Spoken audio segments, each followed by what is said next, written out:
She heard the laugh she had memorized for 10 years. It told her to send money. It wasn't him. It was a machine that sounded exactly like him. And by midnight, her life savings were gone. In the United States, voices can be cloned, grief can be weaponized, and convenience banks move money faster than people think. Today, how a voice from the past emptied an account, why it worked, and the 3 blunt checks that would have stopped it. This is an AI crime investigation. Let's rip the lie apart. She's not a cautionary headline. She's a person who lost a person. When her boyfriend died 6 months earlier, she kept everything that reminded her of him. A jacket, a saved voicemail, birthday videos. Grief is not a weakness. It's a superpower scammers exploit. One night, her phone lit up. The caller ID showed his name. A soft laugh, the same cadence, the same cruel little joke he used to make. "Hey, I need you to help me out," the voice said. The voice remembered private things. The nickname he used, a small detail about a hiking trip. It sounded alive. It sounded familiar. It sounded like permission to do something terrible. Wire money. She transferred funds to what she thought was his emergency account. She sent screenshots, confirmed through text threads, and kept talking to the voice as if presence fixed everything.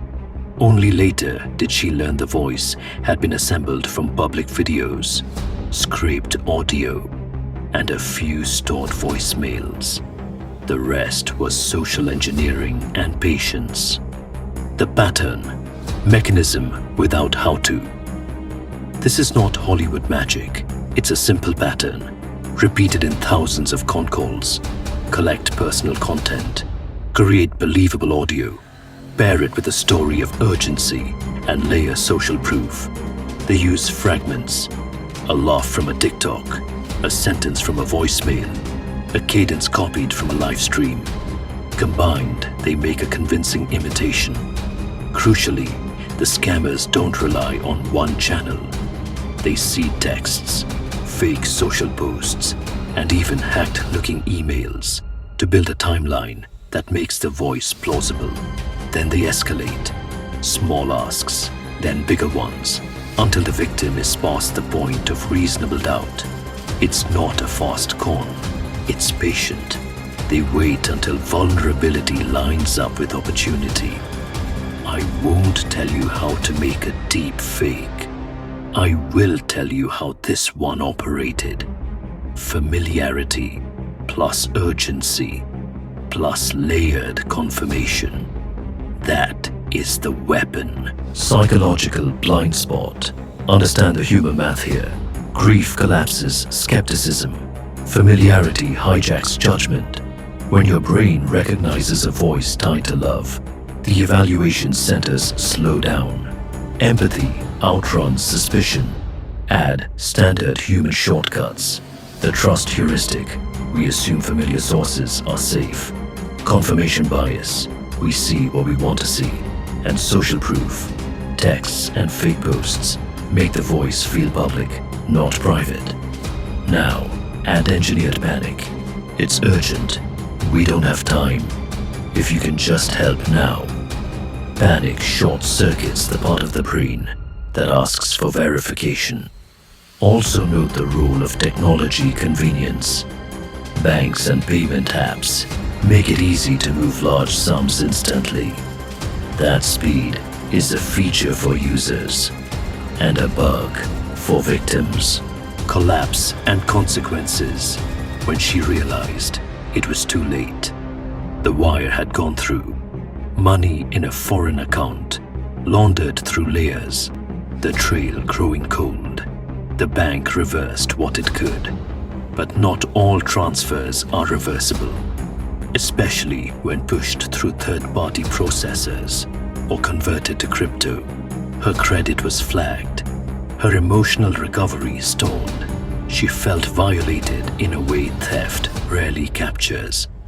The impression that something of the dead had actually been taken and sold. On the systemic side, these cons erode trust. Families stop answering unknown calls. Journalists chase false leads. Platforms scramble to patch flaws. Victims often feel shame and hide the crime, which is exactly what scammers count on. Prevention and lessons. What to say on camera. Don't let a convincing voice be the entire verification system. Simple, blunt checks stop more scams than clever tech. Code word: offline. Before anything, have one offline verification method, only known to close contacts. A word, a picture, an app notification.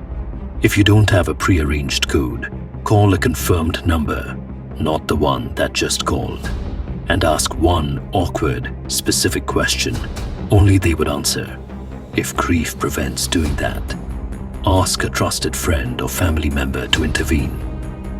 Slow the money, never wire immediately. Pause for at least an hour. Make one call to a verified number.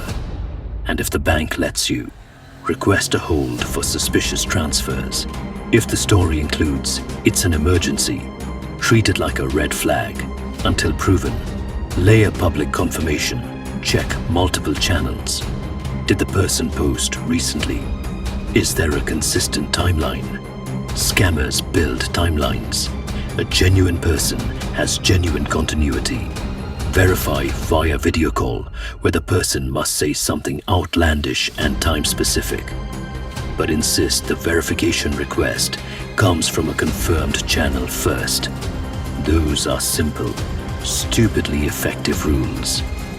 They protect better than paranoia and won't ruin relationships.